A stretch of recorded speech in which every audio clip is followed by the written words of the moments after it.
Hey guys, and welcome back to another episode of Iota Poet. Now, I hear you asking yourself, what is the biggest piece of news from the Iota ecosystem this week? Good question, I hear you ask. Well, don't worry, I've got you, because today I'm going to cover the top 5 news stories from Iota and its surrounding ecosystem.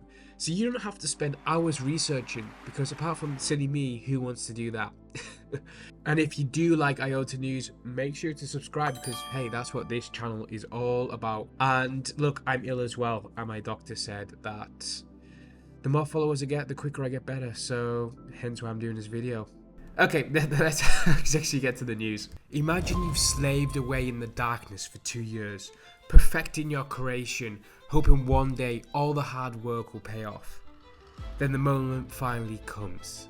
The moment to release your creation to the world. Imagine the stress and anxiety pumping through your very veins. But on the flip side, imagine the jubilation when the public welcome it with open arms. Well, that's what DEFI Finance and Shimmer got to experience recently. Both projects launched their tokens to the ecosystem. Just to recap for you newcomers, Shimmer is a decentralized exchange and DEFI is a decentralized lending platform. DEFI Finance's token, DEFI, very creative there guys, sold out in 2 minutes. That's right, 120 seconds. DEFI managed to raise $360k in dollars and around 9 million Shimmer token. That is pretty crazy during the absolute depths of a bear market. The current price per DEFI is now around 0.004 USD or 0.9 Shimmer. DEFI Finance's launch followed in the footsteps of Shimmer. Shimmer also launched its token, LUM token, which also sold out in an eye-watering 10 minutes. Shimmer raised 12.5 million Shimmer, which amounted to circa 500k in dollars. LUM is currently sitting at $2.50 per LUM.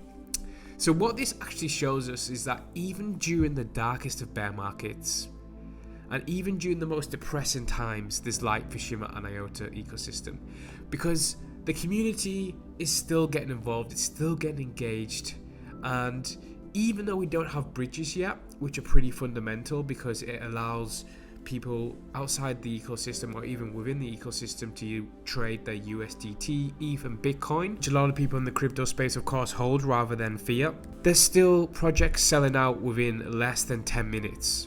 I mean, that's pretty mind-blowing considering we're only a month into Shimmer. So yeah, I just want to say well done to DEFI and well done to Shimmer.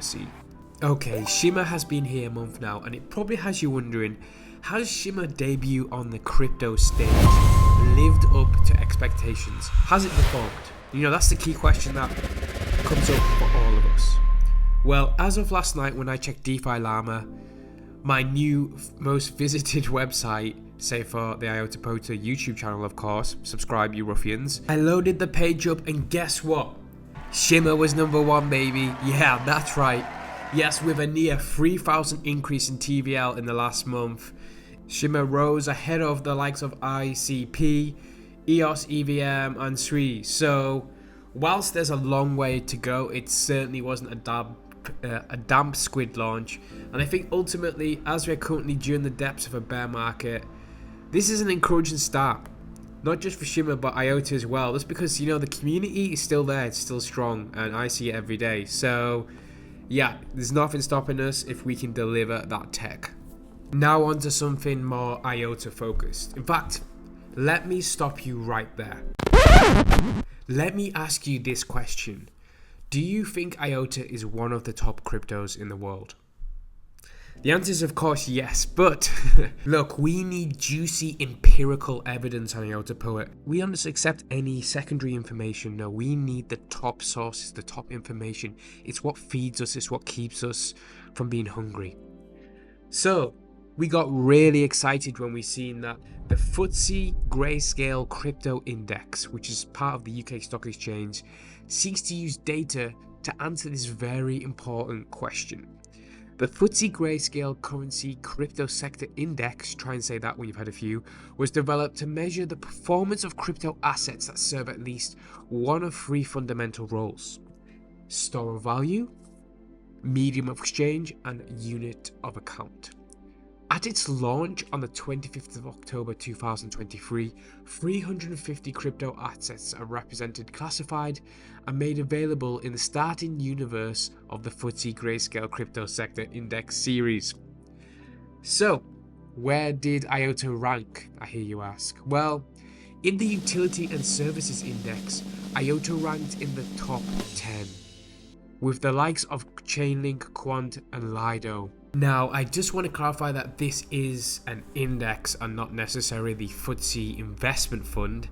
However, it's great to see that Iota is getting more recognition yet again by key institutions, and its performance is being tracked and monitored by some of the top investment funds in the world.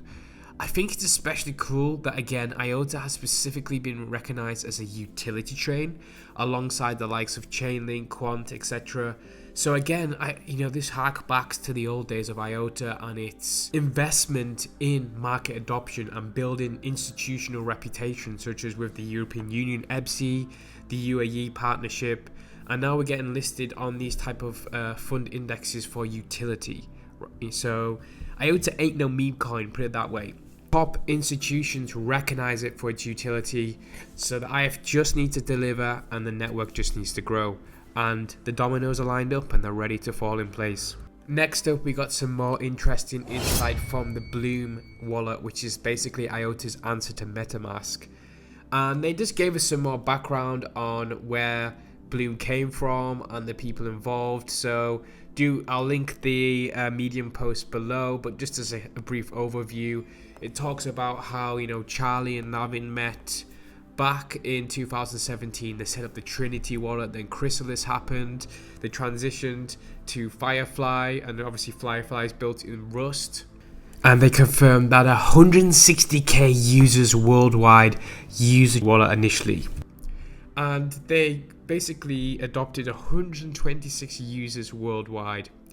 Then Firefly evolved and it was enhanced due to the Stardust protocol upgrade, unlocking a treasure trove of functionalities like microtransactions, native tokens, NFTs, under the watchful eye of the new CTO, Nicole O'Brien. And this new phase saw the Bloom development team join the ranks, gearing for what laid ahead. So you had the Firefly team, they've now set up separately as the Bloom team. So as of July 2023, the team branched out from Firefly and set up their own sort of spin-off with UK-based investors Charlie Varley and Nicole O'Brien at the helm. And their vision? Well, it's to crap the crap? They're not going to hopefully crap out anything. They're going to craft the most user-centric wallet, kicking off with Bloom Desktop. But a key thing I want to get across to you guys is Bloom is not just going to be a wallet. It's going to be the bridge that unites Shimmer, Iota, and the Shimmer EVM under one digital roof. With early access launching with Shimmer and Shimmer EVM support, users can manage and transfer assets seamlessly across the different chains. And hold on to your hats, as the roadmap boasts a suite of enhancements including dark mode. We all love dark mode, an address book, which I think is going to be absolutely huge, and expanded EVM support and much more. And if you look at ecosystems like Nia, for example, they blew up during the last bull run just because they focused on user ease of use, and the likes of Dot and sometimes even Iota in the past, they haven't had that. So anything like address books are really going to help foster adoption and make things easier, because it's that old adage, isn't it, of the only way crypto is ever going to get mass adoption is if your granny can use it. And your granny certainly likes address books. So yeah, it's definitely a step in the right direction. And looking beyond that, Bloom says that they're going to work with third-party integrations as well and create fiat on and off ramps and token swaps. So the vision of Bloom is crystal clear, and maybe it's going to basically be Firefly achieving its potential. So keep your eyes out for that one. And the final topic of the week is Iota governance. And look, I get it. Iota governance is a little bit dry. It's not the most interesting of topics. So I'm just going to give you the quick lowdown so you don't even have to worry about it. So there was 2 votes, and the first vote passed that allowed 10 TI, or essentially 10 million Iota now under the new denominations, to be transferred from the burn/build fund, remember the unclaimed tokens, to the community fund, which is great because that now allows the community fund to have more money to spend on the community. And look, I did see some, uproar about this going on. It's a bit rich, guys, You have governance now, but you unilaterally decided to increase the supply without any vote. But guys, key point here, the Iota community fund is completely separate to the IF, okay? So the community fund is run by 5 community members and they got nothing to do with the IF. And in fact, if anything, if you dislike the IF making unilateral decisions without the community input, then truly getting involved in the Iota governance and the community fund is what you should be doing to prove that's what people want. But anyways, just a little bit of a rant there. And so the second vote was on Shimmer, and this was a little bit more complicated, but it passed as well. And basically allows the community fund greater flexibility to negotiate grant terms. So now it's going to be a lot easier for it to push through, for example, equity in projects and create sub-DAOs. Because, for example, basically they were getting projects coming to them who had VC funding that was asking for grant funding as well. And the community fund kind of felt that, was a bit... when VCs invest, they get equity in the project, so why can't the community treasury as well for like future sustainability, etc. Anyways, that's your 5 news stories of the week. What are your thoughts? Any particular news stories stand out for you, or any other news stories I've missed? Drop comments below. Yeah, and I think there's a lot going on with the ecosystem at the moment, so I'm going to focus more on news-based content just because we all want to keep up to date and we don't want to miss out on anything because #FOMO. And talking of big decisions in governance, did you miss Iota's recent announcement about inflation and the future of Iota 2.0? Then check out this video here. Give it a click, guys. Just give it a click. And I will see you in the next one. Bye bye.